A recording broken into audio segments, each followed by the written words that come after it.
Nesse vídeo vamos ver como foram as questões da prova da segunda fase da 15ª Olimpíada Brasileira de Biologia, uma prova de 100 questões. Nesse vídeo veremos as questões 1 a 50, no próximo vídeo questões 51 a 100. Para as questões 1 a 3, tivemos aqui um textinho falando sobre o gene White da mosca Drosophila, que controla a produção de pigmentos nos olhos da mosquinha. Moscas com o tipo selvagem do gene, com o alelo selvagem, que é o White+, que eles colocam aqui, vai ter o olho vermelho, pigmentação normal, enquanto que o alelo mutante, o White, sem o mais, vai ter ali não vai ter pigmentação, portanto vai ficar branco. Entretanto, pode acontecer de algumas moscas terem ali um mosaico, certo? Com algumas partes do olho brancas e outras vermelhas.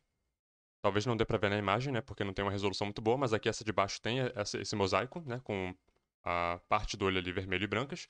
E isso vem aqui junto aqui de um cenário de uma inversão cromossômica, onde o gene White+, por essa inversão, ele ficou perto aqui da região da heterocromatina.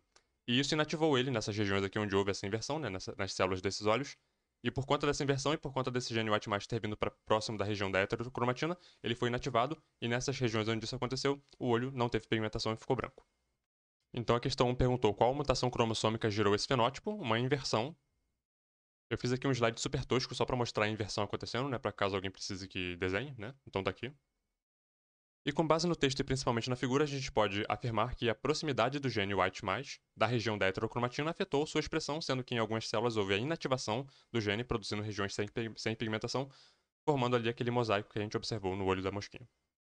Portanto, aqui o participante tinha que ter noção das mutações cromossômicas, inversões, translocações, teria que ter noção disso, que no caso aqui está dentro das alterações estruturais. Vão ter também as alterações numéricas, as aneuploidias, enfim, as monossomias. Mas aqui seriam, então, as estruturais. E teria que estar atento também a essa relação de heterocromatina e eucromatina. Na eucromatina é a parte onde o DNA está ativo, sendo ali expresso, sendo ativamente transcrito, para que possa produzir proteína. Então, os genes estão na região da eucromatina, enquanto que na região da heterocromatina é a região silenciada, vamos dizer assim, do DNA, onde não existe transcrição gênica. Portanto, esse gene, ao se aproximar da região da heterocromatina, onde o DNA está inativo, ele foi inativado e não houve ali naquelas células expressão, portanto não houve pigmentação. A questão 3 traz aqui algumas afirmações e a gente tem que ver o que está certo e errado aqui. A 1 diz o seguinte: se o gene White estiver em um cromossomo autossômico, portanto uma herança autossômica, a única forma de um casal de moscas onde ambas possuem olhos vermelhos, não deixando claro aqui se elas são homozigotas dominantes ou heterozigotas, a única possibilidade delas terem filhotes com machos e fêmeas com olhos brancos seria uma mutação nova ocorrida na linhagem germinativa de pelo menos um dos parentais. E o erro aqui é simples. Se for uma herança autossômica, onde tem ali um alelo recessivo associado, provocando ali a mutação, o fenótipo mutante, se essas duas moscas fossem heterozigotas, iria ter ali 1/4 de chance de vir um filhote, independente do sexo, com o olho branco. Num cenário hipotético, onde ambos os parentais fossem heterozigotos, já que é uma herança autossômica, teria sempre ali 1/4 de possibilidade, de probabilidade de vir um filhote, seja macho ou fêmea. Aqui a gente não está trabalhando com herança sexual, de vir um com olhos brancos. Portanto, não precisaria haver uma nova mutação em um dos parentais. A 2 é complicada, vamos com calma aqui. Se o gene White estivesse no cromossomo X, assumindo que a herança do cromossomo X sexual em Drosophila é semelhante à nossa, dos mamíferos, o que não é verdade. Ela tem algumas peculiaridades. Mas assumindo isso aqui como sendo verdade, a única forma de um casal de moscas onde ambas possuem olhos vermelhos e a fêmea seja portadora do alelo, portanto X azão, X azinho, terem filhotes machos e fêmeas de olhos brancos, seria uma mutação nova ocorrida, no caso, na linhagem germinativa do pai. Eu refleti bastante sobre isso aqui e a princípio isso aqui está correto. Eu não consegui ver nenhum outro cenário onde você justificaria essa proposição aqui sem haver ali uma mutação no pai, na célula germinativa do pai. Ambas têm olhos vermelhos, portanto o macho tem que ser X azão Y. Aqui a gente está assumindo, herança X igual a nossa. A fêmea é portadora, então ela é X azão, X azinho. Ela também tem olhos vermelhos. A prole desse casal aqui, normal, teria ali 1/4 de macho. Teria, na verdade, metade dos machos teria olhos brancos, naturalmente aqui. Fêmeas, a gente não conseguiu trazer nenhuma fêmea a partir desse cruzamento aqui. Agora, repara que se o macho sofresse ali uma mutação numa célula germinativa dele, num dos gametas dele, ele tem olhos vermelhos, beleza, mas aqui ele formou um gameta com o alelo mutante. Agora conseguiu surgir fêmeas aqui com olhos brancos, Ficaria então metade da prole com olhos brancos, metade das fêmeas e metade dos machos, por conta dessa mutação que houve numa célula germinativa do pai. E a 3 disse o seguinte: a presença do gene White+, que é aquele que é o alelo selvagem, que determina a pigmentação, em uma célula do olho das moscas, já é suficiente para garantir que essa célula produza pigmento. A gente vê aqui um cenário onde houve uma inversão desse cromossomo, E embora o gene tivesse aqui presente nesse cromossomo, não houve pigmentação porque ele se aproximou da região da heterocromatina, portanto, a mera presença desse gene no cromossomo não garante expressão de pigmentação. Eu não vou nem entrar aqui nas discussões sobre epigenética, sobre fatores de transcrição, não vou nem entrar nisso. Vou só focar realmente nessa coisa aqui da inversão, onde a mera presença do gene não determinou, nessas células aqui onde houve essa inversão, pigmentação do cromossomo, mas acho que já é suficiente para negar essa 3 aqui. Portanto, apenas a 2 estaria a princípio correta. Como não existe a opção aqui apenas a 2 está correta, então essa questão aqui foi anulada. E pior, ainda tinham duas alternativas que diziam a mesma coisa. Apenas as 2 está incorreta, apenas a 1 e a 3 estão corretas. Se você olhar isso aqui por um tempinho, você vai ver que elas estão dizendo a mesma coisa e ambas estão erradas. Teria que ter uma alternativa aqui dizendo apenas a 2 está correta. Texto para as questões 4 e 5, estudos comprovam benefícios da proteína da longevidade no cérebro. Foi um trabalho publicado por pesquisadores da USP, né, com essa proteína Clothal, sei lá como é que pronuncia isso, que basicamente estimula a produção de lactato em células da glia e também tem importância ali nos processos de sinalização de insulina e na capacidade de exercer ação antioxidante e anti-inflamatória no sistema nervoso central. Cérebro, né, e medula espinhal. Bom, com base no que o texto trouxe, né, o participante teria que inferir que, em quantidades normais, essa proteína inibe o envelhecimento precoce dos neurônios e o déficit cognitivo no hipocampo. Super técnico, mas daria para resolver essa questão aqui eliminando as outras alternativas que falam coisas meio absurdas, né, como diminuir a expectativa de vida. Isso aqui não é uma coisa boa, né? Diminuir a atividade de proteossomas, aumentar o surgimento de radicais livres, uma coisa que também não é boa. Enfim. Aumentar o aparecimento de Alzheimer, doenças neurodegenerativas, também é uma coisa muito ruim. A pessoa chegaria, né, à conclusão de que a C era a única que trazia aqui coisas benéficas. O texto da questão foi publicado no jornal da USP. Vou colocar um link para esse texto aqui, porque dá para ter uma noção legal do trabalho. Eles fizeram um texto bem explicadinho. Proteína é antioxidante, anti-inflamatória e vital para a produção de lactato, um dos alimentos do neurônio. Relação ali de energia, né? A proteína é produzida ali, especialmente nos neurônios, né? E com o envelhecimento vai diminuindo a produção dessa proteína. Algumas pessoas que têm uma versão levemente modificada dessa proteína têm ali, parecem ter uma proteção maior contra Alzheimer, Parkinson, tem até um QI maior, né? Enfim. É genérico, mas demonstra, né, o potencial dessa proteína, né? A ação dessa proteína no sistema nervoso. Ela tem uma ação fundamental ali no metabolismo energético do cérebro, né? Então, a relação direta entre ela, astrócitos e neurônios e a produção de lactato. Uma das explicações possíveis para perda cognitiva seria, por exemplo, né, pela diminuição dessa proteína cloto, ter ali uma diminuição na comunicação entre neurônios e astrócitos, que são células da glia que atuam ali em diversos processos, né?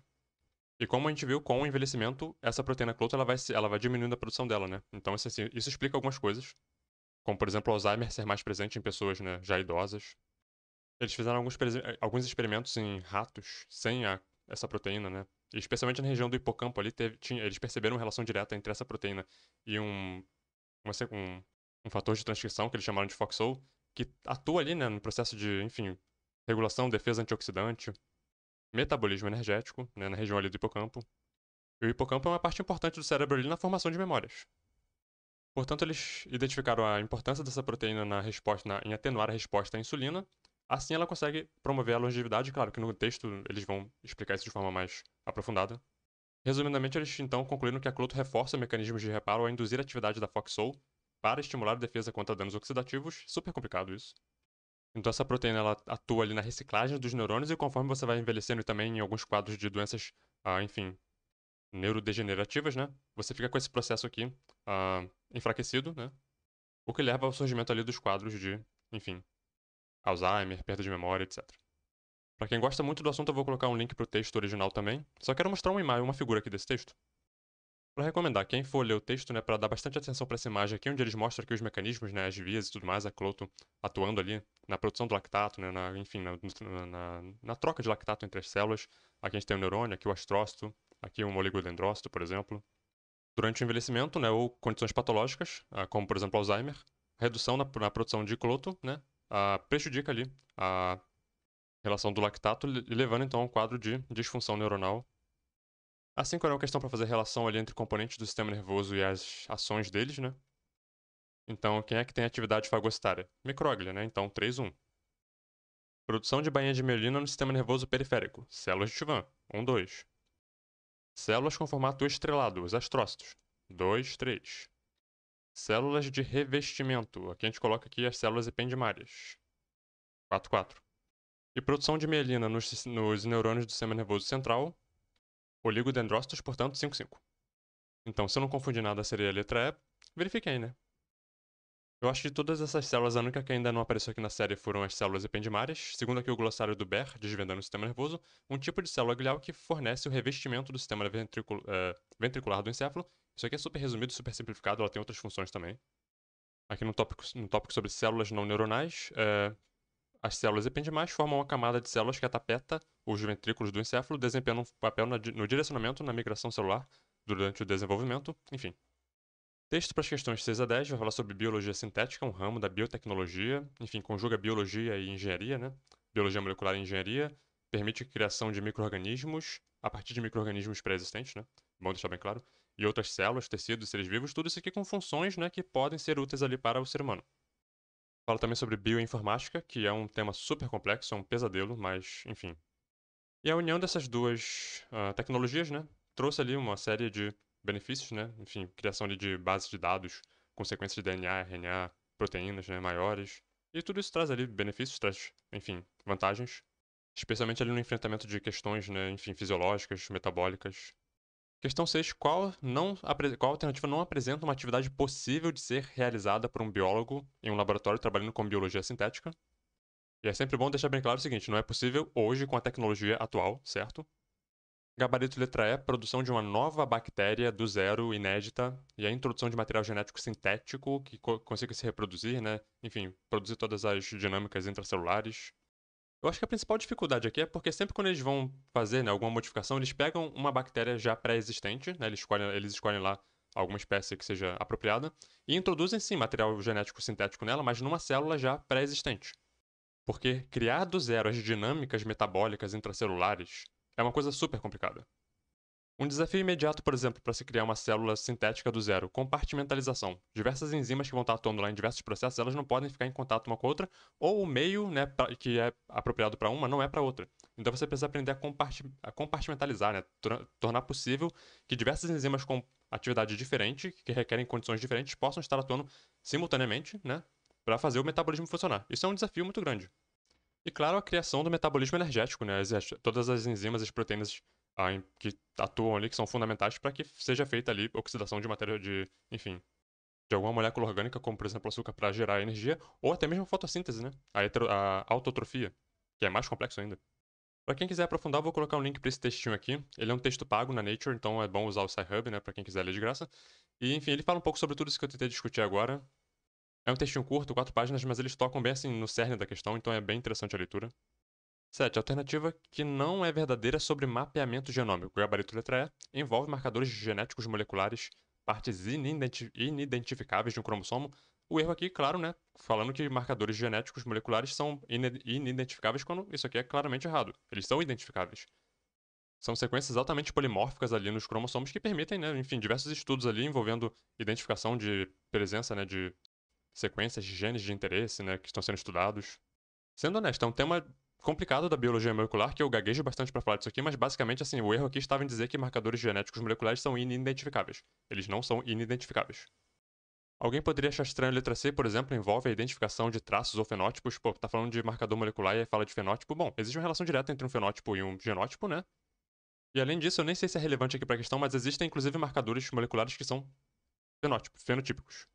Um exemplo rápido aqui, classes de linfócitos, por exemplo, linfócitos T auxiliares CD4, tem aqui, né, alguns dados aqui, marcadores de fenótipo selecionados, por exemplo, CD3, CD4, CD8. Eu sei muito pouco do que eu tô falando aqui, mas eu achei que era interessante mostrar isso aqui porque alguém pode querer, né, dar uma lida mais aprofundada, e isso aqui entra pro repertório da pessoa. Expressão de proteínas de membrana usada para distinguir populações distintas de linfócitos, marcadores, né? Proteínas de superfície de membrana, que são frequentemente chamadas de marcadores porque identificam e discriminam entre diferentes populações celulares. Enfim, como eu falei, se não tiver utilidade para a questão, mas entra pro repertório. É bom dar uma lida nisso aqui. Uma outra coisa que eu preciso pontuar é que foi me dando a impressão ao longo dessa prova aqui que haviam algumas. As questões elas estavam meio estranhas. Algumas alternativas estavam mais escuras ou mais claras que as outras. E em diversos momentos a alternativa que estava diferente era a alternativa correta. Isso me deixou muito preocupado. Nem sempre a alternativa diferente era a alternativa correta, portanto não dá pra dizer que houve aqui algum tipo de, né, enfim, algum tipo de sinalização subliminar, né, de gabaritos. Não dá pra dizer isso com certeza, porque algumas alternativas não eram o caso. Mas como muitas alternativas, pelo menos na versão em PDF, estavam claramente diferentes das outras em termos de tonalidade, algumas um cinza mais claro, outras um preto, né, mais escuro, Se algum participante percebeu isso na prova escrita, na prova impressa, né, e decidiu chutar todas as que estavam diferentes, provavelmente a pessoa teve um ótimo rendimento na prova. Pelo que eu olhei por alto aqui, muitas alternativas certas estavam diferentes. O que dá pra dizer com certeza que poderia ter acontecido é o seguinte: essa prova. Bom, o que dá pra dizer assim, um cenário mais provável, né? Não com certeza. Essa prova foi editada por duas pessoas ou por uma pessoa em dois computadores diferentes. Num arquivo lá, num documento, tava marcado em algum programa de edição, num computador, né? Tava com o padrão o preto, né? E em um outro computador tava o padrão um cinza mais escuro, né? Isso pode acontecer, acontece às vezes. Ou a prova foi editada por duas pessoas, ou pelo menos por uma pessoa só em dois computadores diferentes, né, que levou essa diferenciação aí. É um caso a ser considerado aqui. Aqui um gradiente das tonalidades de cinza, né, eventualmente combinando no preto. Se um computador estava com o padrão no preto e um outro, a pessoa estava usando um cinza escuro, né, isso pode ter provocado ali aquele tipo de problema, né, esperando que aquilo não tenha sido intencional. Como eu disse, algumas questões não era o caso, né? Não era a alternativa correta. Aqui, por exemplo, a C e a D estão mais escuras do que o resto. A alternativa correta aqui seria D. São 3 bilhões de pares de base no genoma humano, né? Só para exemplificar aqui, né? Aqui o caso era a letra D, mas a C também estava um pouco mais escura. Então, assim, isso aqui me deixa um pouco aliviado. Genética em números, 3,2 bilhões. Esse é o número de pares de bases no genoma humano. Questão 9, super específica da bioinformática, vai falar sobre a tecnologia aqui BLAST, né, um algoritmo para comparar informações de sequências biológicas primárias. Permite comparar uma sequência, né, de interesse ali com outras sequências que estejam disponíveis na base de dados. Por exemplo, genes, né, entre diferentes seres vivos. Ao fazer uma pesquisa no BLAST, o pesquisador não encontrará gabarito D, rotas metabólicas que permitam uma célula continuar viva. Essas rotas metabólicas eu acho que elas podem ser identificadas numa tecnologia que eu acho que vai aparecer ali embaixo, que é a KEGG. Bom, então pesquisa BLAST encontre regiões de similaridade, né, entre sequências biológicas, entre DNAs, né, de diferentes seres vivos. Dá para encontrar proteínas altamente similares, né, desenhar primers para PCR, comparar sequências, comparar domínios altamente conservados, enfim, sequências ali de imunoglobulinas, né, receptores. Já a KEGG Pathway, aí sim você pode começar aqui a pensar em pesquisar, né, vias, rotas metabólicas. Aqui você vai ter um ambiente para isso. Como eu falei, isso aqui é super complicado da bioinformática, eu não entendo nada disso aqui. Só estou dizendo que existe e vou colocar links para isso aqui na descrição. 10. À medida que a complexidade de um organismo aumenta, não necessariamente o número de cromossomos vai aumentar. Então a alternativa aqui seria a letra D. Números de cromossomos não tem nada a ver com complexidade. Vão ter organismos que a gente considera muito mais simples do que a gente, que tem muito mais cromossomos e muito mais DNA, e outros que são super complexos que vão ter menos cromossomos. Isso não tem nada a ver.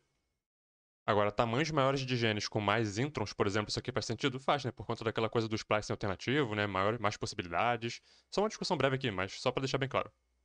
Texto para as questões 1 a 14 vai ser uma sequência de questões bem chatinhas sobre um tema bem complexo. Fala aqui sobre um bloqueio da enzima 21-hidroxilase na via de biossíntese do cortisol, levando a um quadro de hiperplasia congênita da adrenal, HCA. Nesse quadro clínico, o CRH e o ACTH começam a estimular a córtex da adrenal a superprodução de andrógenos. O que, por exemplo, no caso de fêmeas, pode levar ali à formação de uma genitália masculina, podendo levar a um quadro ali de ambiguidade sexual. E aqui nos diagramas a gente vê o estado normal e o estado com HCA. Repara que no HCA não tem cortisol, né? A falta de cortisol inibe aqui esse sistema de retrocontrole com a hipófise e com o hipotálamo. Isso aumenta a expressão de CRH e ACTH. Repara que a setinha ficou mais forte, né? E isso leva a córtex da adrenal a superproduzir esteroides sexuais. Portanto, não, a explicação correta dos distúrbios provocados pela HCA. Letra B. A falta de cortisol provoca aumento da secreção de CRH e ACTH, decorrente da falta do sistema de retrocontrole, como a gente viu ali no esquema, né? Que por sua vez levará à hiperplasia da glândula adrenal e grande acúmulo, aumento na produção, né, de hormônios anteriores ao bloqueio e esteroides sexuais. Se a pessoa sacasse pelo texto e pelo esquema que o cortisol ia estar baixo e esses hormônios aqui, CRH e CTH, iam estar elevados, a pessoa poderia ter matado essa questão fácil. 12. Estão relacionados adequadamente com o tratamento da HCA, exceto, aqui seria a letra E, prevenção de desidratação causada por retenção de sais no organismo, falando aqui sobre hipernatremia, né, quando na verdade o que acontece ao contrário é hiponatremia. Super específico, a pessoa teria que buscar ali do fundo do baú alguma relação aqui com a aldosterona, né, adrenal e tudo mais. Alguns devem ter estudado o teste do pezinho, né, porque vai que, mas na verdade, tá aqui um projeto de lei de 2018, né, garantindo o direito, né, ao teste de triagem neonatal, que é o teste do pezinho para todas as crianças, com a função, né, com o objetivo de, enfim, prevenir, né, diversas doenças, tratamentos precoces inclusive. Por exemplo, identificar diagnóstico precoce de hiperplasia adrenal. Então, 13. São exemplos de substâncias precursoras do cortisol. Bom, colesterol, né, tanto citoplasmático quanto mitocondrial, e progesterona, tá ali também no meio da biossíntese. Bom, aqui um quadro conveniente, né, mostrando aqui o colesterol na base ali, né, como precursor do cortisol. Aqui no meio a gente tem a progesterona, né, portanto ela também está no meio. Repara aqui, a enzima 21-hidroxilase, pela inibição dela, virilização em mulheres, perda de sal, hiponatremia. E não acúmulo de sal, como a alternativa colocou lá. 14. A queda na produção de corticosteroides poderá provocar, exceto aqui, né, para ver se a pessoa estava prestando atenção, né, se a pessoa realmente está sendo coerente com as respostas que deu, hipernatremia, vai provocar hiponatremia, a gente acabou de falar disso. E sim, curiosamente, esse quadro pode levar a alterações no sono, não tem nada a ver com melatonina, até onde eu consegui, né, entender. Vou colocar um link para esse texto aqui, ó, repercussões imunológicas dos distúrbios do sono, eixo hipotálamo pituitário adrenal como fator modulador. Pacientes com insuficiência adrenal devido à doença de Addison apresentam sono REM prejudicado. Os resultados apontaram alterações induzidas por corticosteroides no sono de ondas lentas, mediadas por receptores de mineralocorticoides, enquanto que alterações no sono REM por receptores de glicocorticoides. Tema super complexo, vou colocar alguns links para essas leituras aqui na internet mesmo. Site Manual MSD, visão geral dos distúrbios das adrenais, especialmente esse tópico aqui, doença de Addison, insuficiência adrenocortical primária ou crônica. E esse outro aqui, visão geral da hiperplasia adrenal congênita, virilismo adrenal, né? Especialmente aqui envolvendo a 21-hidroxilase. HAC, causada por deficiência na 21-hidroxilase. Aí a pessoa dá uma lida aqui, né, pra tentar, enfim, pegar algum detalhezinho. E esse texto aqui do site Medicina Net, que é um site muito feio, mas tem uns textos bons nele. A insuficiência adrenal, um texto muito bom. Questão 15, biogeografia de ilhas. Temos aqui a comparação entre duas ilhas, ilha A e ilha B. A ilha A maior em termos de distância para a costa, mais distância, né? E menor em termos de área, enfim, total da ilha, né? E a ilha B mais próxima da costa e maior em termos de área. Então, ilha A menor, mais distante, ilha B maior, mais próxima. Relação de área e proximidade e distância do continente. Bom, qual delas vai ter maior biodiversidade? A ilha B vai ter maior de biodiversidade, já que é maior o tamanho da ilha, né? Maior a existência de microecossistemas, permitindo o desenvolvimento de maior biodiversidade. Enfim, colocando aqui que uma área maior, né, permite ali uma maior complexidade em termos, talvez, enfim, de relevo, né, em termos microclimáticos. E toda essa diversidade microclimática e de relevo possibilitaria ali o surgimento de diferentes ecossistemas naquele local e maior de biodiversidade. De qualquer forma, isso, em relação ao tamanho e à distância, isso é o que é previsto na teoria da biogeografia das ilhas de qualquer forma. A gente já falou sobre isso em provas anteriores. Por exemplo, na segunda fase da sétima OBB, a gente teve essa questão aqui, né? Uma ilha pequena e distante do continente, que ali no caso era a ilha A, naquela questão que a gente acabou de ver, né? Em contraste com uma ilha grande perto do continente, que no caso da questão era a ilha B, aqui no caso a ilha A pequena distante, teria uma menor diversidade de espécies. Vê que é a mesma questão, só mudaram alguns elementos. E no vídeo dessa prova aqui eu expliquei direitinho a questão, né? Mostrei lá no Recliffe, no Doom, acho que mostrei o livro do MacArthur também. Enfim, fiz uma explicação legal, assistam lá o vídeo. 16, sobre relação ali de micorrizas, enfim, associação de fungos, né, com raízes de plantas. A questão vai fazer aqui algumas afirmações e depois vai perguntar quais são as corretas. Eu vou explicar aqui quais são as incorretas, porque eu acho que é mais pedagógico. Por exemplo, a 2. Micorriza é uma forma de parasitismo. Não é parasitismo, é uma relação mutualística, certo? A outra é incorreta. 5. Os fungos, como importantes agentes decompositores, oferecem material orgânico presente no solo para as raízes das plantas. As plantas não absorvem matéria orgânica do solo, elas pegam apenas elementos minerais, né? Como, por exemplo, a 3 colocou aqui, né? Sais minerais, fósforo, nitrogênio, aí sim. Então a 1, a 3 e a 4 estariam corretas, a 2 e a 5 incorretas. Aqui a gente marcaria a letra E, 1, 3 e 4 corretas. A questão 17 deu pra gente aqui 4 corações. O mais fácil de todos é o 4, né? Que é um coração de peixe. O 1, a gente vê aqui que tem 2 átrios e um ventrículo, portanto anfíbio, né? O 2 e o 3 aqui já começa a pessoa a ter que olhar com um pouquinho mais de atenção. Repara que no 3 tem a mistura dos sangues, né, da circulação arterial e venosa, sangue rico em oxigênio e pobre em oxigênio, os dois se misturando aqui. Portanto, aqui a gente infere que seja de um réptil, porque vai ter essa abertura aqui, né, o forame de Panisa. Então, assim, a pessoa tem que prestar atenção nesses detalhes anatômicos. Vou deixar em aberto se é um réptil crocodiliano ou nanocrocodiliano. Acho que o desenho talvez não dê elementos suficientes. Mas ele aponta que existe um princípio aqui de separação entre os ventrículos, mas rola ainda uma mistura de sangues aqui, né, no forame de Panisa. E o 2 é a circulação completa, total, né? Pode ser aves e mamíferos aqui. Então, assim, ok. O gabarito aqui foi letra B, letra D, né? Então aqui um era um anfíbio, né, um sapo. A O2 poderia ser mamífero ou ave, então aqui eles colocaram galinha, ok. A 3 eles colocaram uma cascavel, um réptil não crocodiliano, então aqui a gente assume que isso aqui é um septo de sabatir. Não existe, portanto, aqui ainda o fechamento completo, a separação completa dos ventrículos, né? A gente teria que assumir isso da imagem. Eu achei o desenho bem pobrinho, mas ok. E o 4, um tubarão-martelo, ok, um peixe, certinho. Questão 18, um gráfico super famoso do Gitton Hall com a variação da pressão, né, na circulação. Então aqui a gente tem circulação sistêmica, circulação pulmonar, enfim, os diâmetros dos vasos, né, as artérias, eventualmente arteríolas, capilares, vênulas, veias, etc. E algumas afirmações, né, a maior queda de pressão é observada nas arteríolas da circulação sistêmica, ok, né, a gente observa isso aqui, só que aqui pra frente ela vai dizer, enquanto que a média das pressões sistólica e diastólica é maior na circulação pulmonar, isso está errado, né, na circulação pulmonar a média é menor do que na circulação sistêmica. As pressões sistólicas e diastólicas, né, esse sobe e desce aqui que a gente está vendo. Repara como é que as artérias que estão mais próximas ali do coração são super sensíveis, né, a esse movimento. Segunda, o sangue que passa pelos capilares sistêmicos praticamente não apresenta queda no valor de sua pressão arterial, capilares sistêmicos. Nos capilares sistêmicos, a queda é livre, né? Então, assim, como é que não apresenta? Claro que apresenta. E 3, a maior amplitude entre a pressão sistólica e diastólica foi medida nas grandes artérias. Isso aqui a gente pode observar aqui, né? Grandes artérias na pressão aqui sistêmica, né? Maior amplitude. Então apenas a 3 estava correta, letra A. Unidade 4 do Gitton Hall, circulação. Capítulo 14, visão geral da circulação, biofísica, pressão, etc. Tá aqui o gráfico original que foi mostrado lá na prova. Quem quiser se aprofundar, os textos aqui são super enriquecedores, né? E a pessoa pode também ver o gráfico com um pouco mais de qualidade. 19 é uma questão que envolve um pouquinho de matemática aqui, mas beira o óbvio, né? Eles vão te dar aqui um cálculo, né? Para medir ali o fluxo, pressão e tudo mais. A velocidade do fluxo se relaciona com o fluxo F maiúsculo, né?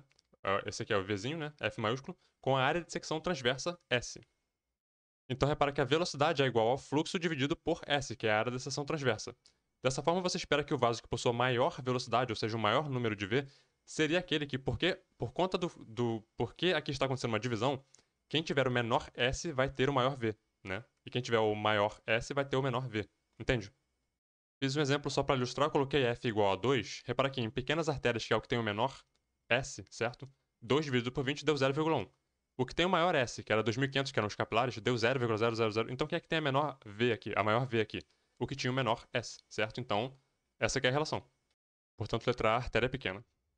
Questão 20. Qual alternativa explica de forma correta por que, né, a razão pela qual nós vemos folhas de uma planta na cor verde ou amarela? A explicação correta foi a seguinte: a clorofila absorve mais fótons no espectro azul e vermelho e reflete a cor verde. Por isso que a gente vê a folha, que é rica em clorofila, na cor verde. Tá aqui, sistema RGB é assim que a gente enxerga o mundo, certo? Vou misturar todo mundo aqui, o que vai dar? Vai dar cor branca. Agora eu sou uma clorofila, o que eu vou fazer? Eu vou absorver na frequência de onda do vermelho e do azul. O que sobrou? Verde. Por isso que a gente só enxerga o verde, certo? Porque está refletindo agora o verde. Absorveu o vermelho e azul, refletiu o verde. Mas aí alguém poderia justificadamente perguntar, e o que tem o amarelo a ver com isso? Será que eles iam falar alguma coisa sobre, sei lá, xantofilas? Não, nada disso. Apenas colocaram ali, talvez para confundir os participantes, né? Algumas alternativas trouxe aqui o amarelo de forma incorreta. Não sei. Honestamente, eu não sei. Questão 21 trouxe pra gente aqui 3 espécies, né? Falsa coral, urso polar e gambá, relacionando aqui com estratégias de sobrevivência. A falsa coral imita a coral verdadeira, portanto, isso aqui é um mimetismo batesiano. Ela não é perigosa, mas ela imita um animal perigoso, portanto, mimetismo batesiano. O urso polar se camufla na neve, portanto, camuflagem. E o gambá, ele tem essas duas linhas, algumas espécies, né, vai ter essas duas linhas brancas aqui, que indica para alguns possíveis predadores que aquele ali é um animal que tem uma característica indesejada, que no caso dele pode ser ali o odor que ele exala, né? Então, esse aqui é um caso de aposematismo. Letra C, que de novo, convenientemente, está um pouco mais forte que as outras, né? Então, enfim. Questões 22 e 23 vai ter ali uma figura com taxa de predação de anfíbios, porcentagem de animais capturados por predadores, né? E depois vai ter um gráfico de sobrevivência. Então aqui os estágios e a taxa de predação. Girino, estágio 1, na água, ambiente aquático, 33% de taxa de predação. Então estão sobrevivendo quantos? 67%, né? Tá morrendo 33% por predação, sobrevivência ali média de 67%, não está sendo predado. Estágio 2, já começa ali a surgir perninha. Na água ainda, 67% está sendo predado, portanto 33% não está sendo predado. 90% está na terra agora, já tem ali 4 patinhas, né? 90% está sendo predado, 10% não está sendo predado. Pode estar morrendo por outras razões, mas não por predação. Estágio 3, já adulto. Na terra, 45% é predado. Outros 55% não são predados, mas podem morrer por outras razões. Então, 22, curva de sobrevivência para essa espécie, deu aqui para vários gráficos, né? Considerando o eixo das ordenadas, representando sobrevivência, aqui a gente estava vendo predação, tem que prestar atenção nisso. Aqui era predação, agora a gente vai ver aqui no eixo vertical, sobrevivência. Eu acho que a grande sacanagem era que aqui a gente está falando de morte, né, de predação, e aqui a gente está falando de sobrevivência, a pessoa poderia confundir isso. Repara que aqui está sobrevivendo, não está sendo predado, 66%, certo? Como eu já discorri lá. Mas esse gráfico aqui ele está falando de sobrevivência de maneira geral. Eu não sei se ele está falando de sobrevivência, na verdade eu acho que ele não está falando de sobrevivência apenas por predação, porque repara só, quase 100% aqui, né, no estágio 1. Praticamente todo mundo nasce vivo, certo? Então assim, ok, quase 100%. Ao final do estágio 1, apenas 66% sobraram. Mas visualmente falando, isso aqui pra mim não é 66%, porque se o 50 tá aqui, mais ou menos, né, o 60 estaria mais ou menos por aqui. Ok, deixei passar. Ao final do estágio 2, só vai ter sobrado 10% ali, né? Porque, enfim, houve essa alta mortalidade, teve a diferença, né, na água e na terra, mas só sobrou ali 10%. Só que, pô, falou aqui que na Terra 55% sobrevive, né? Apenas 45% é predado. Por que essa linha aqui não subiu? Se 55 é maior do que 10? Porque esse gráfico aqui, na minha opinião, ele tá falando sobre sobrevivência geral. E no final das contas, todo mundo vai morrer, né? Pra morrer, basta estar vivo. Todo mundo vai morrer no final. Esse que eu acho que foi assim. Essa questão aqui ela foi sacana, tá? Esse gráfico aqui não é trivial. Ele trouxe aqui algumas informações que a pessoa tinha que estar atenta. Eu fiz uma interpretação que eu acho que está correta. Se alguém interpretou de forma diferente, coloca aí no comentário. Então seria o gráfico 23, explicação, né, para as diferentes taxas de predação no estágio 2. Aqui a gente viu, né, que ele tinha aqui um estágio ainda na água e um estágio agora na terra. Só que, repara só, na água ele começa a ter ali algumas características dos tetrápoda terrestre, né? Ele começa a ter patinhas. Então, ele já não nada tão bem quanto um girino que não tem patinhas. Quando ele vai pra terra, ele tem ali as 4 patinhas, mas ele ainda tem um rabão grandão. Ou seja, ele não é tão bom, ele não se locomove tão bem em terra quanto um tetrápoda terrestre pleno. Ou seja, ele nem nada tão bem quanto um girino, nem se move tão bem na terra quanto a forma adulta. Então, eles são vulneráveis nos dois ambientes, tanto na terra quanto na água. Isso justifica as maiores taxas de predação nessa fase. Gabarito letra C, convenientemente numa cor mais escura que as outras, né? Os animais no estágio 2 não são bons nadadores nem se deslocam bem em terra firme. Ok. Questão 24. O íon magnésio é um importante componente da molécula de clorofila, portanto necessário em grandes quantidades, sendo um macronutriente importante ali para o desenvolvimento das plantas. Tá aqui, clorofila A, por exemplo, tem um magnésio ali no meio, né? Clorofila B também um magnésio. Como são requeridos em grande quantidade? Macronutrientes, né? Aqueles que não são requeridos em grandes quantidades, micronutrientes. Brevemente aqui, macronutrientes vegetais. NPK, né? O nitrogênio, potássio e fósforo. E também cálcio, magnésio, enxofre. Agora, micronutrientes. Boro, cloro, molibdênio, cobre, ferro, zinco, manganês, etc. Questão 25. Nitrossomonas pegando amônio, oxidando em nitrito, 2 moléculas de nitrito. Eventualmente, nitrobacter pegando 2 nitritos e oxidando em nitrato. Ciclo do nitrogênio. Nesse ciclo, esses dois processos correspondem. Letra B, convenientemente mais escura que as outras, dá para perceber claramente, a produção de um composto nitrogenado facilmente absorvido e assimilado pelas plantas, no caso aqui, o nitrato. Um esqueminha minimalista do ciclo do nitrogênio, fixação biológica, bactérias fixadoras aqui, por exemplo, Rhizobium, nitrogênio molecular em amônia, nitrosação, nitrossomonas pegando amônia e transformando em nitrito, nitratação, nitrobacter pegando nitrito e transformando em nitrato, e eventualmente lá a desnitrificação, né, pseudomonas pegando o nitrato, por exemplo, e transformando de novo em gás nitrogênio, pseudomonas denitrificantes. 26 tem um textinho, muito se fala sobre lixo nos oceanos, né, mas há outro problema menos conhecido, a presença de zonas mortas nos ecossistemas aquáticos. Zonas mortas, nesse caso, se referem a zonas com oxigênio muito baixo, né, ou sem oxigênio, e esse número tem aumentado muito ao longo dos séculos. Então, qual seria uma das principais causas da formação dessas zonas mortas sem oxigênio? Mudanças climáticas, né, aquecimento global, por conta da atividade humana, principalmente.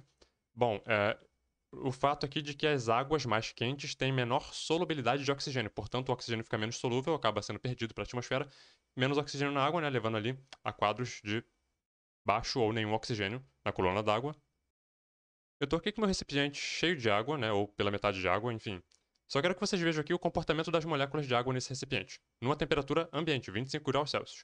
Se tiver átomos de oxigênio aqui, gás oxigênio, melhor dizendo, né, moléculas de gás oxigênio, dissolvidos nessa água aqui, eles estão bem presos, né? O que acontece, por exemplo, se eu solidificar essa água?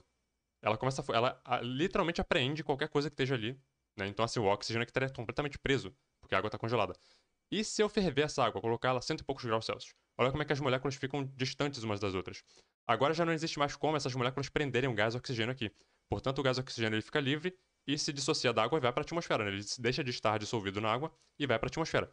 Essa que é a ideia dessa simulação, eu acho que não deu aqui pra realmente, assim, explorar ela na totalidade dela, mas eu vou colocar um link pra ela pra quem quiser brincar um pouquinho. Basta perceber que ela em estado líquido, com a temperatura ali amena, ela tem um maior potencial de prender o gás oxigênio aqui do que na forma, por exemplo, gasosa. Colocando aqui a relação de temperatura.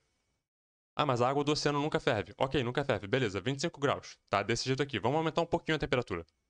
Aumentei pra 33 graus. Tá percebendo como é que já tá diferente? Se eu aumentar um pouquinho mais, botar ali em 30... Tá vendo como é que qualquer mudançazinha na temperatura já leva ali a uma diminuição potencial da solubilidade de gases nessa água? Essa que é a ideia. 27. As relações filogenéticas entre crocodilianos e aves. Ambos são derivados ali de arcossauros, né, etc. Tudo que eles compartilham, né, as características compartilhadas entre aves e crocodilos, permitem ali, né, fazer algumas inferências sobre também características dos dinossauros. Uma vez que essas características compartilhadas por esses dois grupos seriam características ancestrais. Então, com base nisso, características que a gente poderia esperar em dinossauros não avianos, né? Ah, com base nessa comparação, exceto viviparidade, uma vez que todas as aves, né, e crocodilos são ovíparos. Eles colocam ovos, portanto, você esperaria que os dinossauros não avianos colocariam também ovos, não teria dinossauros vivíparos. De novo, uma inferência feita com base na comparação de duas características de grupos, né, enfim, que teriam um parentesco. Recomendações de leituras. Capítulo 18 do Puff, Vida dos Vertebrados. Vai falar especificamente sobre crocodilos. Se conseguir a cópia em português do livro, né? É melhor ainda. Mas eu tô só mostrando o conteúdo. 19, também importante. A Diapsidas do Mesozoico, Dinossauros e Outros. Aqui já começa a falar sobre aves, né? E aqui o 20, vai falar sobre endotermia. Não, o 21, né? Pode até pular o 20, mas é interessante também o 21. Origem e radiação de aves. Aqui no capítulo 18, embora eu não me apegue muito a essas classificações, mas é interessante, né, a pessoa ter uma noção, assim, geral disso aqui, dessa filogenia. Diapsidas, né, Arcorsauromorfa, então Arcosáurea, né. Pseudosuchia deu origem aos crocodilos, né. E aqui Ornitodira vai ter duas linhagens, né, os pterossauros, e eventualmente aqui Dinossauria, né, que inclui ali aves. Sendo assim, o que você encontra em aves e em crocodilos, provavelmente os dinossauros também tinham. 28. A Revolução Intelectual, que resultou no estabelecimento da biologia como ciência autônoma, a teoria da evolução, né? A perspectiva darwiniana, a descendência com modificação, ou a perspectiva mais moderna, né? A variação ali nas frequências dos genes na população, em determinada população.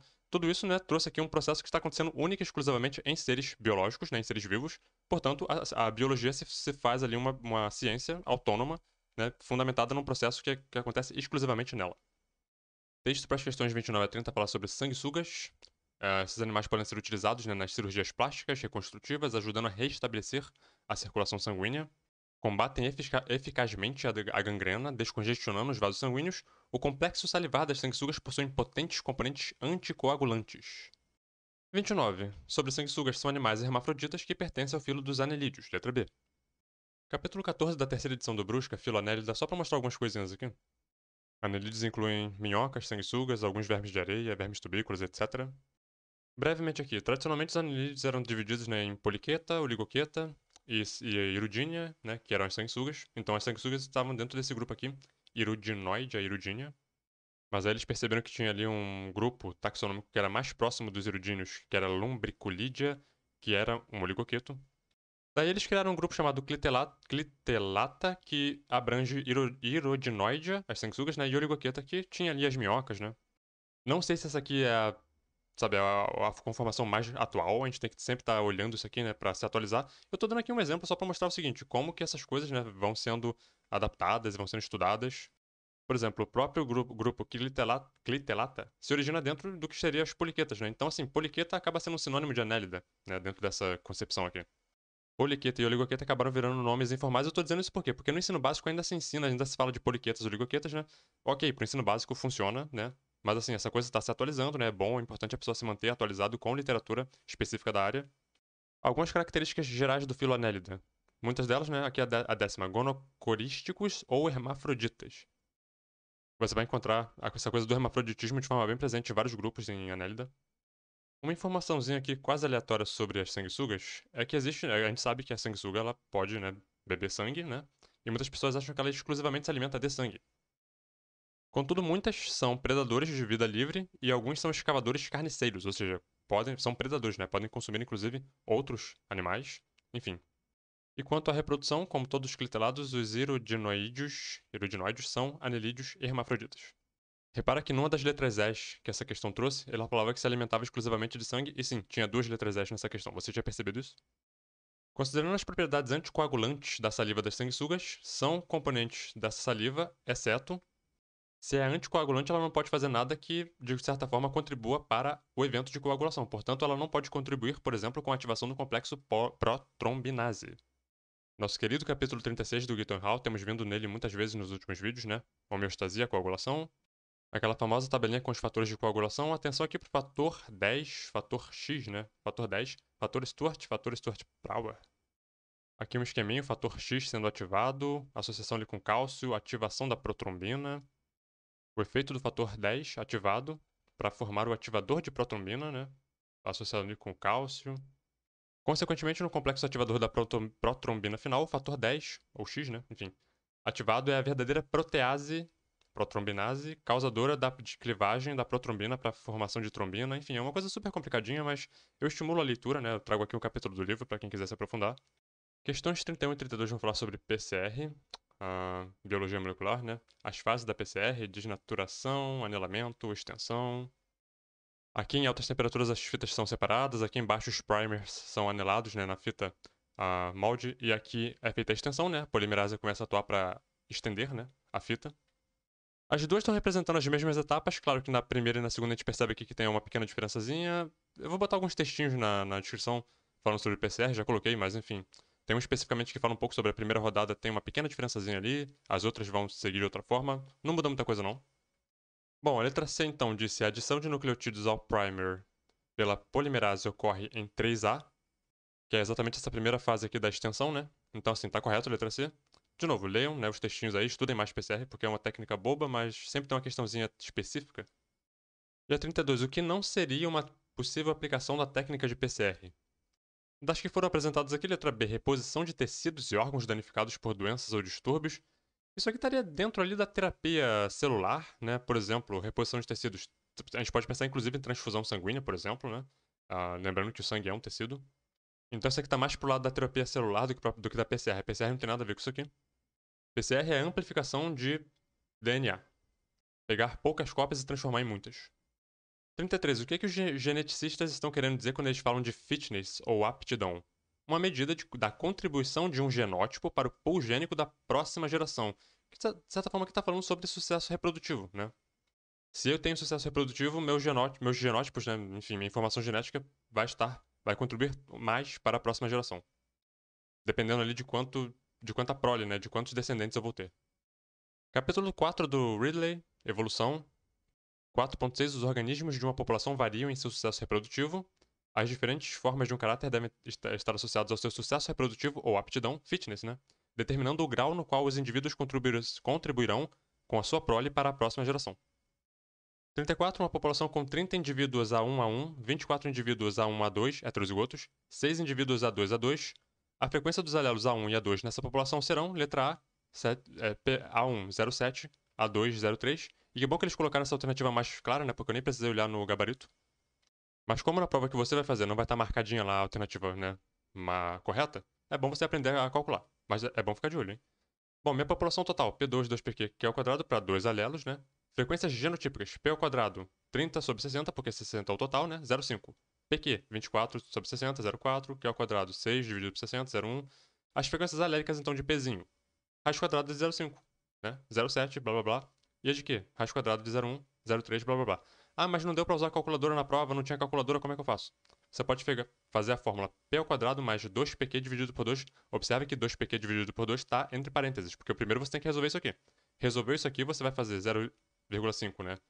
Mais 0... calma aí. Porque eu fui muito metódico na hora de montar o slide aqui, eu simplesmente coloquei aqui, né, a fórmula aqui com os números.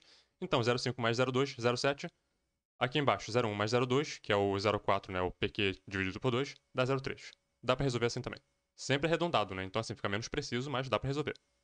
35, mamão com açúcar, típica questão para ninguém tirar zero na prova. Quando se compara a ectotermia com a endotermia, e além da questão ser fácil, eles ainda marcaram, né, a alternativa correta aqui, nem a ectotermia nem a endotermia podem ser consideradas a melhor estratégia, pois ambas possuem vantagens e desvantagens. Estou falando muito disso assim, mas eu não sei se a prova impressa dava para perceber essa diferença na tonalidade das alternativas. Não sei se dava. Estou falando pelo PDF que eu estou tendo aqui. 36 é aquele velho esqueminha do potencial de ação que a gente já mostrou diversas vezes aqui na série. Estado de repouso, despolarização, repolarização, hiperpolarização, enfim. Aqui começa por entradas de íons sódios, né, pela membrana, enfim, alterando ali a voltagem. Essa questão não tinha um comando, eles simplesmente apresentaram o gráfico e colocaram alternativas. Por sorte, a alternativa correta estava marcada, né? C, a fase 3 representa a fase de despolarização. Corretíssimo, né? Aqui é a subida. Que ocorre como resultado do feedback positivo entre os canais de sódio, e aí você pensa naquele efeito dominó, né? Começa, né? Começa em começa a passar sódio por um canal, ele vai estimulando para que outros também se abram, um famoso efeito dominó. E assim o potencial de ação se propaga pela membrana do neurônio, o axônio, né? Já recomendei os capítulos do Baer, de neurociência, para estudar. Já devo ter recomendado essa página do Khan Academy também, mas eu não tô lembrando agora, então na dúvida eu vou colocar de novo o link. Fala tudo aqui sobre o potencial de ação, tudo que você precisa saber. Aqui embaixo teve uma pergunta muito interessante do Bob Brewer. Ele perguntou se. Ele comentou, né, que a célula ela quer manter o potencial de membrana dela com uma carga negativa, então o que ela faz? Ela expulsa sódio pro lado de fora, né? Pela sódio e potássio. Só que nesse processo ela coloca potássio para dentro da célula. Se ela quer ficar com a carga negativa pro lado de fora, pro lado de. Esse estado aqui de repouso com mais sódio pro lado de fora e potássio pro lado de dentro. Que deixa a membrana num estado ali de carga, né, negativa, entre menos 40 ali. Enfim, e ele pergunta, ok, botar sódio para fora, ótimo, mas para que botar potássio para dentro? É a forma como a sódio e potássio funciona, né? Para jogar 3 sódios para fora, ela tem que botar 2 potássios para dentro, é o cotransporte que ela faz. E lembrando que a gente gasta ATP para fazer isso, né? Então, assim, é um processo super dispendioso. É a forma como a natureza encontrou. A natureza trabalha com o que ela tem, né? Enfim, pode até não fazer sentido, realmente não faz, mas é a forma como é. E ao longo do tempo, ela consegue manter aquela carga, né? Que ela deseja, de repouso, com esse processo. Então, assim, embora não seja lógico, mas ele funciona, né? Ele é funcional. A 37 mostrou aqui os resultados de um experimento avaliando ali o comportamento alimentar nos vermes Cenorhabditis elegans, devo ter pronunciado totalmente errado, na presença ou ausência de uma mutação num determinado gene. Então, na A e na C são mostrados vermes com o gene mutado, e na B e na D sem a mutação. O que a gente tinha que ter reparado é que na B e na D eles estão juntinhos uns dos outros, né? Eles ficam ali formando aglomerados, enquanto que na A e na C, com a mutação, eles não conseguem fazer esses aglomerados, eles ficam dispersos pelo meio. Algumas afirmações. O comportamento do verme é determinado pelo menos em parte pela ação gênica? Sim, né? Uma mutação no gene levou eles a se agregarem menos, né? No momento ali da alimentação, então. 2. Os animais mutados se mostraram menos suscetíveis a se aglomerarem, mantendo-se solitários. Foi o que a gente observou aqui, eles ficaram mais dispersos pelo meio, eles se aglomeraram menos. E a 3 falou, o gene em questão atua na mielinização dos neurônios dos vermes, não dá pra saber isso aqui. Né? Nem lendo o artigo é citado isso, então na dúvida tá errado. Portanto, apenas a 1 e a 2 estão certas, letra B. 38. Mitose, divisão celular, os mecanismos que garantem a separação das cromátides na anáfase são... Letra A tá certíssima, o afastamento dos pares de centríolo e despolimerização dos microtúbulos, né, que se polimerizaram previamente para poder formar ali o fuso mitótico. E aí, quando eles se despolimerizam com o afastamento dos centríolos, as cromátides vão para polos opostos nas células em divisão. Basicamente, esse processo. Né? Um gifzinho aqui, só para ilustrar, para não ficar tão abstrato. 39 hipóteses que trabalham aqui com a elevação da quantidade de calorias ingeridas na alimentação, né, no que se refere ali ao consequente aumento do tamanho do encéfalo de espécimes ali no gênero Homo, o nosso gênero. Ou seja, uma relação da quantidade de calorias que a gente consome com o aumento do nosso cérebro, o aumento, né, das calorias com o aumento do cérebro. Qual dos eventos a seguir está mais associado ao descrito acima? Acredito que o uso do fogo, né, que permitiu a gente pegar carne, por exemplo, né, e cozinhar, assar a carne para ela ficar mais fácil de comer. E na carne a gente obtém mais proteína, a gente obtém gordura, né, na proteína animal, enfim, consumo de carne animal, né? Permitiu que a gente saísse daquelas dietas mais veganas, né, e fosse para uma dieta mais carnívora mesmo, a obtenção ali de mais, enfim, nutrientes. Portanto, uma dieta mais calórica, né, com mais proteína e mais gordura, principalmente gordura. 40, do nada, uma questão sobre o sistema imunológico. Qual estaria incorreta? A letra D diz o seguinte: a fagocitose é uma ação exclusiva da resposta imune adaptativa. A fagocitose está mais associada ali com as respostas inatas, né? A resposta imune inata, aquela linha de frente de combate enfim, patógenos invasores, né? Não é exclusiva da resposta imune adaptativa, muito pelo contrário, está mais associada com a resposta inata. Os neutrófilos, os macrófagos, né? Enfim. 41. São adaptações da pele dos anfíbios que favoreceram a respiração cutânea, exceto glândulas de veneno. Não vejo como glândulas de veneno poderiam ter, enfim, cooperado ali para favorecer a respiração cutânea. Todas as outras são corretas e glândulas de veneno ficou meio deslocado aqui. 42, controle hídrico em células vegetais. Sobre células vegetais, podemos concluir que, pela análise da figura aqui, a gente vê que as duas setas estão apenas apontando para fora, o que passa a impressão de que a água está apenas saindo da célula, lembrando um cenário onde a célula está exposta ao ar sendo ressecada. Num cenário de ressecamento, se é que é isso que essa imagem estava representando, nós teremos então dPd igual a PO mais PT, essa seria a fórmula usada. Que bom que eles colocaram aqui mais claro, né? Que aí deu para a pessoa chutar com mais convicção. Essa página aqui do Só Biologia é super conveniente para estudar esse assunto. Vou mostrar aqui o cenário da célula ressecada, que é esse aqui. Eles vão colocar aqui só a expressão das relações hídricas na célula vegetal em estado de ressecamento. Dessecada ou murcha, nós vamos ter aqui dPt igual a PO menos PT, menos com menos dá mais, né? Então PO mais PT. Já coloquei link para essa página em algum vídeo anterior aí. Se alguém não clicou, vou colocar de novo aí. Questão 43 trouxe pra gente aqui o potômetro, que é esse negócio aqui, que é um mecanismo experimental que permite avaliar, observar, né, medir a absorção de água pelas raízes da planta. A partir dessa observação da absorção, né, de água pelas raízes, você pode derivar a taxa de transpiração da planta, não apenas estomática, né, mas a transpiração total. Mas o aparelho em si não te dá a taxa de transpiração, ela te dá apenas o quanto a planta absorveu de água e a partir disso você pode calcular com alguns ajustes, algumas correções, a taxa de transpiração. A fotossíntese é bem complicado de calcular por isso, porque nem toda a água que a planta absorve, ela usa na fotossíntese. Né? Muita coisa ela vai usar ali nos processos metabólicos, enfim. E a mesma coisa você pode dizer sobre transpiração. Nem toda a água que a planta absorve, ela libera por transpiração. Muita pode ir para fotossíntese e outros processos metabólicos, por exemplo. Então, assim, é bem complicado. Esses cálculos são mais imprecisos. A única coisa que esse aparelho te permite medir é a absorção de água pelas raízes. Letra B. 44 está aqui fazendo propaganda do álbum didático de anatomia vegetal das professoras Denise Oliveira e Silvia Machado, disponível ao público no site. Eu vou colocar um link para ele na descrição. Temos aqui 4 imagens desse álbum. Temos aqui estômatos, então isso aqui parece ser epiderme de folha, né? Abaxial. Aqui a gente tem algumas estruturas aqui que lembram xilema, né? Elementos de vaso ali. Isso aqui parece um caule, né? A gente tem aqui uns feixes vasculares dispersos, então monocotiledônia, provavelmente. E aqui parece que a gente tem uma antera com grãos de pólen ali em formação. Bom, aqui nós temos a capa do álbum, bonitão. A imagem lá dos estômatos era essa aqui, 45. Aspecto geral mostrando células comuns da epiderme e estômatos. Aqui a gente tinha cortes longitudinais de xilema de uticotiledônia, então essa aqui era aquela imagem lá que estava lá sobre o xilema. 87, corte helicoidal, seta e pontuado, ponta de seta. As estruturas, né? Elementos traqueais. 158, caule de monocotiledônia. Um caule de capim-jaraguá, uma poácea, né? Então monocotiledônia. Na 216 a gente tem aqui uma antera de açucena jovem, e aqui a mesma antera, bom, pelo menos né, da mesma espécie de açucena, em antese, que é a que estava lá na prova. Antera de açucena em antese. A antese é um movimento de abertura da flor, né? Então a flor, quando ela abre, ela precisa que os estames dela, as anteras, né, estejam ali, deixem o grão de pólen disponível para que haja polinização e tudo mais. Então, aqui era a letra B. Bom, lá numa das primeiras questões eu falei sobre o KEGG Pathway, né? Que é para você estudar aí sim, né? Fazer pesquisas em vias metabólicas e tudo mais. Essa imagem aqui seria a representação total do metabolismo aeróbico, né? Típico de eucariontes. Não vou nem tentar dar zoom porque não dá para ver. Mas talvez lá no site do KEGG dê para ver. E foram feitas algumas afirmações. Por exemplo, o metabolismo celular pode ser explicado pelo princípio reducionista, ou seja, não há sobreposição de vias. Existem muitas sobreposições de vias, né? Um exemplo aqui, talvez a via da ureia, o ciclo da ureia e o ciclo de Krebs, que tem ali o fumarato que vai de um para o outro. Enfim.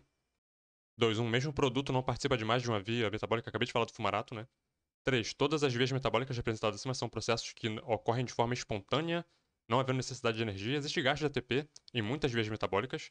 Então eu diria aqui que todas estão erradas, hein? 46 trouxe uma imagem mostrando pelos no focinho de um boto. E aqui eles colocaram que o gabarito seria a letra C. A presença de pelos nesse animal sugere uma prova evolutiva de que ele se originou de um mamífero terrestre. Eu não acho que prova nada, é uma evidência, né? Sugere uma evidência evolutiva de que houve ali, que existe um parentesco, né? Do boto com mamíferos terrestres, mas prova, não, discordo desse gabarito aqui. A frase foi mal escrita, melhor dizendo. 47. Padrões sinapsídeos e diapsídeos de fenestração temporal são adaptações associadas ao desenvolvimento da musculatura ligada aos movimentos da mandíbula. Super específico. Capítulo 10 do PUF, Origem e Radiação de Tetrápodas. Vai ter um tópico aqui, padrões de fenestração temporal amniota. Ele vai falar um pouquinho sobre a diferença, né, na fenestração em anapsidas, sinapsidas e diapsidas. Sinapsidas vai ter uma fenestra, diapsidas duas, anapsidas nenhuma. E aqui embaixo, a evolução da fenestra temporal pode estar relacionada com as mudanças na complexidade e orientação do músculo adutor, né, de fechamento ali da mandíbula. Aqui, por exemplo, o padrão de musculatura, né, em não-amniotas e aqui nos sinapsídeos, né, por exemplo, como é que existe uma complexidade maior na musculatura, né, permitindo movimentos mais complexos da mandíbula e da maxila, por exemplo, mastigação, morder com intensidades diferentes. Isso aqui foi ótimo. E ali, escondidinho ali embaixo, tá o que é a abertura da fenestra, né, que está sendo discutida. 48, alguma mutação genética ali relacionada a algum gene, deficiência intelectual, o gene em questão denominado UBE2A, apresenta um padrão compatível com a herança ligada ao X, etc. Aqui eles colocaram, né, a sequência dos aminoácidos das 4 proteínas desse gene, né? Então aqui a gente tem o BE2A em Homo sapiens, nós, o BE2B, o BE-zinho, 2Azinho em músculo, que é o rato, né? Camundongo, sei lá. O BE2A dânio ré, que é o peixe. Acho que é peixe zebra. Aqui basicamente eles estão querendo mostrar como que o BE2A de Homo sapiens, do camundongo e do peixe zebra, né, o BE2A, são bem semelhantes, são praticamente idênticos, né? Acho que são idênticos, eu não parei pra ver letrinha por letrinha, mas aparentemente são idênticos. Só que aqui eu não sei se foi um erro, mas tem aqui um aqui do camundongo que eles repetiram o BE2A e ele tem uma pequena diferençazinha ali. Talvez eles quisessem colocar o BE2B aqui embaixo, como eles fizeram nos outros.